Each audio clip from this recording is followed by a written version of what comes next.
guys, you might be noticing that I am not your usual Sunday rebel.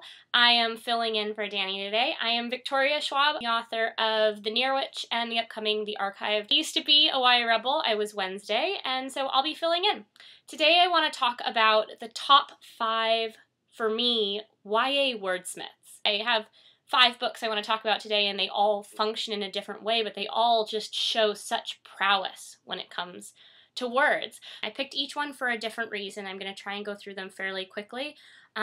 Starting with Rutas.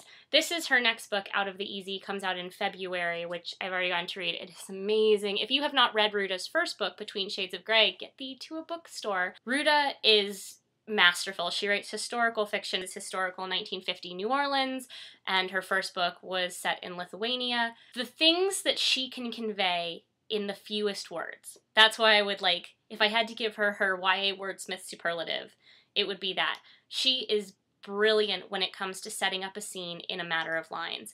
It's a cinematic quality. You feel the camera moving through Ruta's worlds.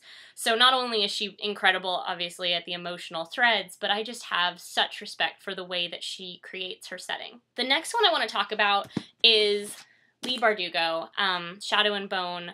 Came out earlier this year. I am a huge fan of the book. I'm a huge fan of Leigh. The way that I described this book a lot was that she creates a fantasy world with all of its richness with the sparseness of a fairy tale. I am a really big fan of economy of prose, and I feel like to be able to create a rich fantasy fabric, I really loved how this book was written. It was such a tightly woven narrative and a tightly woven world, and so I absolutely love that. Also, The Darkling. I love it. The third book I want to talk about is I Hunt Killers, Barry Lyga. I have immense respect for this book and what it manages to pull off. It's about Jasper Dent, who's the son of a serial killer, and the way that he gets inside our main character's head. This is someone whose father has left behind a very dark legacy, has filled his son's head with really disturbing knowledge, and to watch Jasper Dent, the main character, to watch his struggle with himself is just... it's really impressive the way he gets that on the page. The next one I want to talk about is Daughter of Smoke and Bone, specifically Laini Taylor. Pretty much should just start by saying that I'm a huge fan of anything that Laini writes. I think that her use of language and just what I call the syllabolic understanding, the way that one word flows into the next, it's like poetry. And it's not indulgent. I feel like sometimes when people try to write poetically, it just comes off as very indulgent and flowery, and I don't get that feeling from the book at all. Every word is pulling its weight. They're just impeccably chosen words. Impeccably. Also, this book makes me want to travel more than any other book out there. The description of location is fabulous. Everything about this book is fabulous.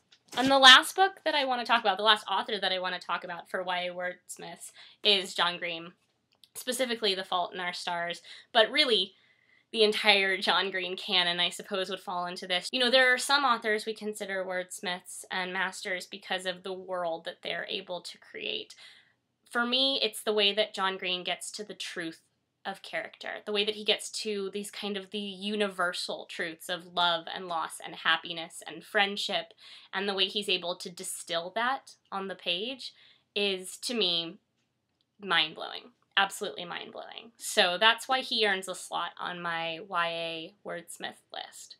So yeah, if you haven't read any of these authors before, add them to your shelves, appreciate them. You will not be sorry, I hope. And it's been such a blast filling in today, so I hope that you guys enjoyed the video and your regularly scheduled programming will resume next week.